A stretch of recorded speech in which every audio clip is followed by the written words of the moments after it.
Olá pessoal, graça e paz do Senhor Jesus seja com todos nós. Uma ótima quarta-feira para todos. Hoje é dia 21 de fevereiro de 2024. Seja muito bem-vindo ao nosso Imersão Bíblica, devocional diário de estudo das Sagradas Escrituras. E nesta quarta-feira a gente vai de Levítico, capítulo de número 2, com o tema a oferta de cereal. E eu separei aqui apenas um versículo, porque na verdade não temos aí um versículo que poderia resumir, mas acho que o versículo 1 dá uma boa ideia do que a gente vai encontrar aqui no capítulo 2. Então, Levítico capítulo 2, versículo 1, que diz assim: quando alguém trouxer uma oferta de cereal ao Senhor, deverá ser da melhor farinha. Sobre ela derramará óleo e colocará incenso. Essa segunda parte aí acabou atrapalhando um pouquinho, porque, na verdade, nem todas as ofertas elas levavam óleo ou incenso. Nem todas as ofertas de cereal levavam óleo ou incenso. E aí, só para a gente fazer aqui um panorama geral desse capítulo 2 de Levítico, inclusive o que eu acabei de dizer consta aqui no capítulo 2, claro, né? Mas o que acontece? Essa passagem, ou seja, o capítulo 2 aqui de Levítico, fazendo aí esse panorama geral, pode ser dividido em 4 partes. É isso mesmo. A primeira parte, versículo 1 a 3, vai falar de uma espécie de regulamento geral acerca da oferta. Então, como a gente viu aqui, tem que ser da melhor farinha, vai levar em alguns casos óleo, incenso, vai ser preparada no fogo, é oferta de aroma agradável ao Senhor. Algumas regulamentações aqui, eu vou depois até voltar em algumas delas, mas o ponto é saber que nessa primeira parte, versículo 1 ao 3, um regulamento geral acerca da oferta. Depois, no capítulo, aliás, do versículo 4 ao versículo 2, versículo 4 ao versículo 10, ele vai falar dos tipos de oferta. Aí é aquele ponto que eu falei. Algumas levam óleo, outras incenso, outro óleo e incenso, mas algumas não. Então ele vai falar, se um de vocês, versículo 4, né? Se um de vocês trouxer uma oferta de cereal assada no forno. Aí versículo 5. Se a sua oferta de cereal for preparada numa assadeira. Então ele vai, aqui ó, se a sua oferta, versículo 7. Se a sua oferta de cereal for cozida numa panela. Ou seja, ele vai tratar aqui dos vários tipos de oferta de cereal que poderiam ser entregues. Assadeira, frita, enfim, tinha várias maneiras ali dessa oferta de cereal ser preparada. Depois, o versículo 11 ao 13, ele vai tratar sobre as leveduras, ou seja, a oferta de cereal, esses biscoitos e pães e bolos que eram feitos, né, eles não poderiam levar fermento de forma alguma. Paulo ele faz uma menção no Novo Testamento sobre o fermento e o pecado. Tá? Ainda que aqui em Levítico essa relação não tenha sido feita, e aí a gente tem que ser mais cuidadoso em relação a isso. Já expliquei isso para vocês. Quando não existe uma referência direta no Novo Testamento, a gente tem que ser mais cuidadoso. Então, ainda que Paulo faça essa referência do fermento e do pecado, nós não podemos fazer isso abertamente. Com isso, então, nós tratamos aqui das leveduras e do sal, versículo 11 ao 13, não pode levar fermento e deve levar sal, até porque essas ofertas, a grande maioria dessas ofertas, elas iam ser comidas ali pelo sacerdote, então tinha que ter sal, né, gente? Senão não ia funcionar bem. Mas o sal também tinha uma questão ali espiritual mesmo, no sentido de que ele representava, por causa da sua capacidade de durar, né? O sal dura muitos anos, a questão da aliança de Deus. Mas enfim, trata então da levedura e sal, e depois a última parte aqui do capítulo, versículo 14 ao 16, vai falar da oferta de cereal de primícias. Tinha uma oferta específica dos cereais que era a oferta de primícias, e ele vai tratar disso aqui, versículo 14 até o versículo 16. A oferta de cereal, ela tinha uma característica, ela só era apresentada de forma sozinha, não acompanhada, quando ela fosse entregue como oferta pelo pecado, no caso de pobres, tá? Os pobres, aquelas pessoas que não tinham condições na nação de Israel, eles não tinham condições de entregar gado, nem não podia entregar outro, nem rolinha, nem pomba, não podia entregar uma oferta de animal pelo seu pecado, então era autorizado ele entregar uma oferta de cereal pelo seu pecado, no caso dos pobres. Mas a oferta de cereal, ela era uma oferta que sempre acompanhava outras ofertas. A oferta queimada ou a oferta de comunhão. Como eu disse, ela poderia ser também oferecida pelo pecado dos pobres, ou também ela poderia ser oferecida como tributo. Algumas pessoas ofereciam esse cereal, essa oferta de cereal, aos reis, aos governadores ali, como tributo, ou até mesmo como presente. Era muito comum se fazer ali pães e tal, como presente a algum viajante, alguma coisa nesse sentido. E um outro ponto aqui é que em relação às ofertas, né, disse aqui que ela poderia ser entregue como tributo, mas em relação àquilo que era entregue no tabernáculo, somente o sacerdote poderia comer a oferta de cereal. Versículo 3 vai dizer isso aí, ó. O que restar da oferta, porque o indivíduo chegava ali com a oferta de cereal, o sacerdote pegava uma porção dessa oferta, e deixa eu até ver aqui, aqui ó, versículo 2, e a levará aos descendentes de Arão, os sacerdotes, um deles apanhará um punhado da melhor farinha com óleo, todo o incenso, e queimará no altar como porção memorial. Então, essa oferta vai ser queimada com porção memorial, uma parte dela, e a oferta é a oferta preparada no fogo de aroma agradável ao Senhor. O que restar da oferta de cereal pertence a Arão e seus descendentes. Ou seja, ele pegava um punhado, queimava junto com o holocausto e o restante ele ingeria, ele usava como uma espécie ali de pagamento pelo seu trabalho, tá? Como pagamento pelo seu trabalho, pela sua vocação de sacerdote. Mas só eles podiam comer dessa oferta que era consagrada. Inclusive lá, depois vai ter um problema com Davi, que Davi vai comer os pães ali que foram oferecidos como oferta, um negócio que é uma exceção completa. Mas a gente vai chegar nisso aí mais para frente um pouquinho, tá bom? Último ponto aqui em relação a esse panorama geral aí a gente já começa a aplicar.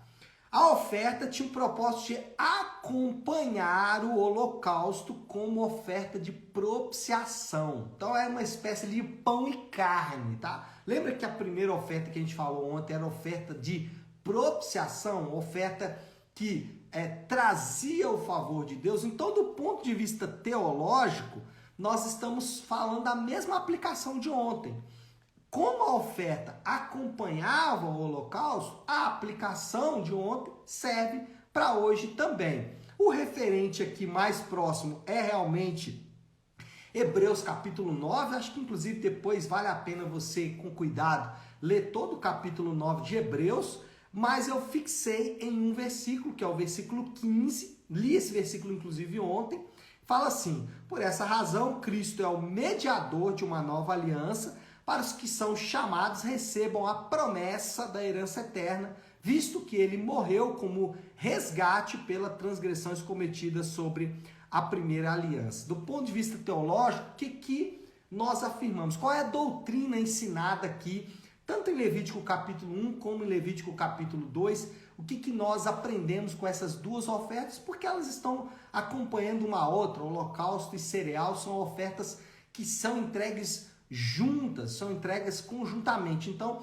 não dá para separar o aspecto teológico dessas duas ofertas. Então, qual é o aspecto doutrinário aqui, então? Jesus tornou-se mediador sacrificial, e aí é bem legal isso aqui, porque quando a gente fala de mediador sacrificial, você lembra que Jesus, se você não lembrar, depois você pode procurar aí, ele fala que se o grão de trigo não morrer, ele não pode frutificar. A ideia ali realmente de um cereal moído, né? De um cereal que foi moído mesmo, né? Sacrificado ali para que um grande fruto crescesse, né? Então a ideia aqui, ligando talvez, né, de maneira aí muito singela, e aí a gente tem que ter cuidado nesse caso, mas ligando as duas coisas. Então Jesus tornou-se mediador sacrificial da nova aliança quando derramou o seu sangue, holocausto, né, e deu a sua vida como oferta de propiciação para todos que creem nele. Então é a mesma doutrina que a gente destacou ontem. E aí, de maneira prática também, a gente vai meio que repetir o que falou ontem. De maneira prática, não precisamos de outros mediadores, e aqui a fé cristã, ela se diferencia em vários aspectos de outras religiões, até mesmo alguns segmentos aí do cristianismo entendem isso de maneira equivocada, né? Criando mediadores. Então é muito comum, por exemplo, alguém achar que o pastor é uma espécie de mediador da aliança. Não, nós temos um mediador perfeito. Aqui nós olhamos e percebemos que essas ofertas, elas funcionavam como essa mediação, né? E Jesus, agora, ele é o mediador perfeito dessa nova aliança, o mediador que se sacrificou para que essa aliança acontecesse. Então nós não precisamos de outros mediadores. Isso não significa que nós não precisamos de outros irmãos, isso também não é verdade. Falei agora há pouco aí dos sacerdotes, né?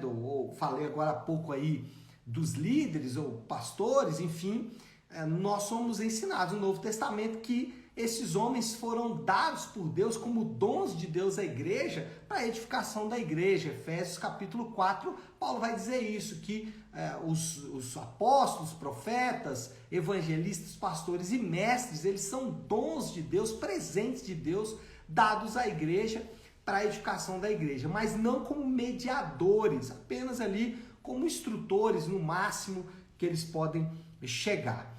Outra aplicação aqui que também vou repetir de ontem é que nós não precisamos buscar o favor, ou seja, não precisamos que Deus seja propício a nós de alguma forma. E aí isso aqui é extremamente singular à fé cristã, porque em todas as outras religiões, ou até alguns segmentos, como eu disse, do cristianismo, as pessoas estão buscando o favor de Deus de alguma forma, fazendo algum tipo de sacrifício, algum tipo de conhecimento. Então a busca por conhecimento para alcançar o favor dos deuses de alguma forma. Enfim, a fé cristã é a única que parte do pressuposto de que Deus já está favorável ao seu povo. E nós fazemos não para buscar o favor de Deus, para de alguma forma tentar conquistar o favor de Deus por meio das nossas obras. Não, nós fazemos porque conquistamos o favor de Deus.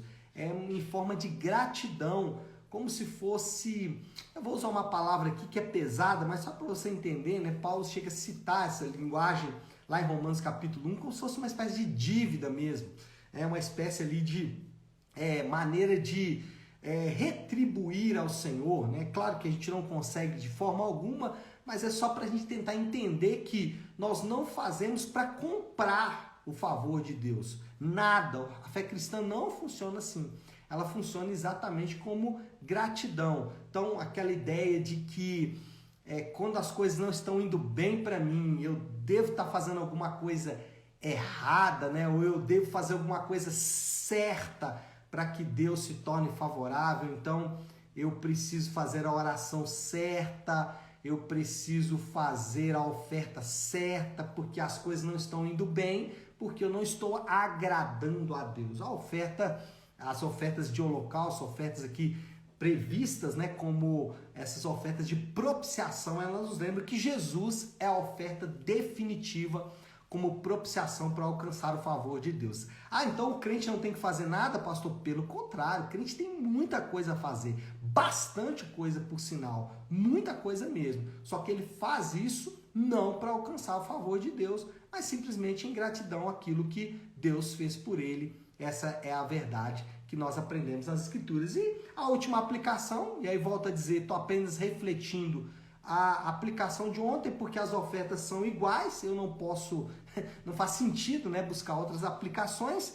Nós temos que pensar, e talvez o Senhor está querendo nos afirmar isso, né, nos assegurar sobre esses assuntos, é uma forma de pensar aqui. Mas vamos lá, terceira aplicação: como não se entregar completamente a alguém que se entregou completamente por nós, né? É uma espécie de pergunta aí, eu já fico com essa pergunta aí como uma espécie de aplicação final. A ideia ali do corpo do Senhor Jesus ter sido moído como uma espécie ali de trigo moído por nós, né? E aí também muito legal, ainda que o texto não faça essa referência, mas nos ajuda a lembrar, o corpo do Senhor Jesus por vezes é denominado de pão nas Escrituras, né? Ou a gente, quando toma a ceia ali, a gente toma um pão, lembrando do corpo moído do Senhor. Então, a ideia realmente dessa oferta de cereal é nos lembrar que o corpo do Senhor foi moído por nós, foi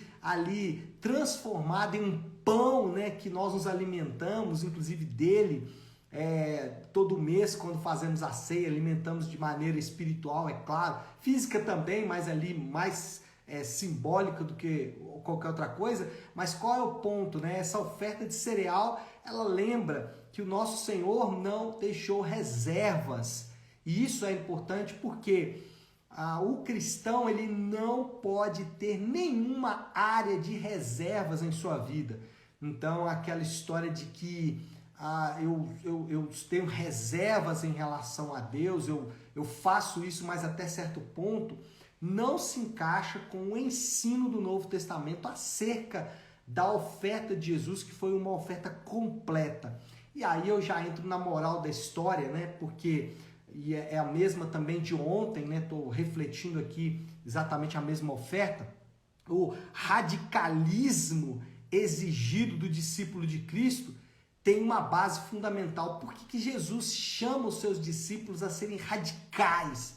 E aí volta a dizer, no segundo ponto aqui da nossa aplicação, nós não buscamos o favor de Deus, mas nós temos muita coisa a fazer por causa do favor de Deus. A ideia de que somos chamados para um discipulado, para sermos discípulos de Cristo de forma radical. Então, o discípulo de Cristo não pode ser morno, ele não pode ser mais ou menos, né? Ele não pode ser um pouco aqui, um pouco ali, não. Ele tem que ser completo, é um chamado completo. Por quê? Porque o que Jesus fez foi radical, ele se entregou de maneira completa. Então, o radicalismo cristão, a exigência desse radicalismo tem uma base fundamental. Jesus foi radical. Então, Jesus se entregou de maneira radical. Então, o discípulo não pode ser nada menos do que radical. Ele não pode ser nada menos do que o seu mestre foi. Se o seu mestre foi moído, né? Então, o cristão não pode ser nada menos do que isso também. Existe uma identificação entre o mestre e os seus discípulos. E a oferta de cereal nos lembra aí dessa farinha moída, desse trigo, aliás, não dessa farinha moída não, desse trigo moído, transformado em farinha, depois transformado em pão, amassado ali, transformado em pão. Então, essa oferta de cereal nos lembra disso.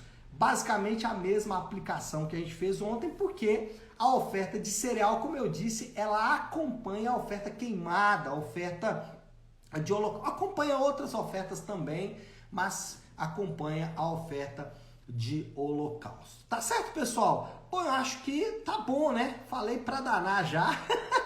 Vamos orar, vamos colocar tudo isso aí que a gente falou diante de Deus. Se você puder, para um instante o que você está fazendo e vamos juntos buscar a Deus em oração.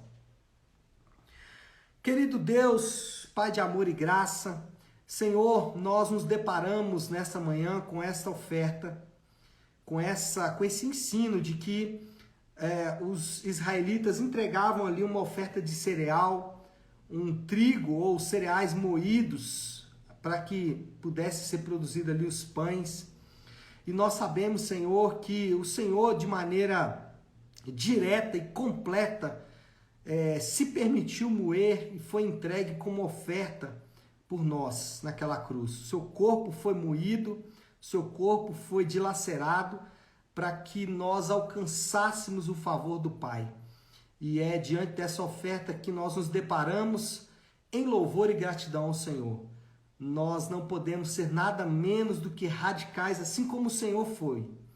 Mas precisamos da sua ajuda, Pai, porque por vezes nós vamos criar desculpas, subterfúgios, vamos tentar, Senhor Deus, negociar, porque o radicalismo do chamado do Senhor por vezes nos incomoda. Por isso eu peço ao Senhor que nos dê graça para entender esse chamado e para atender esse chamado.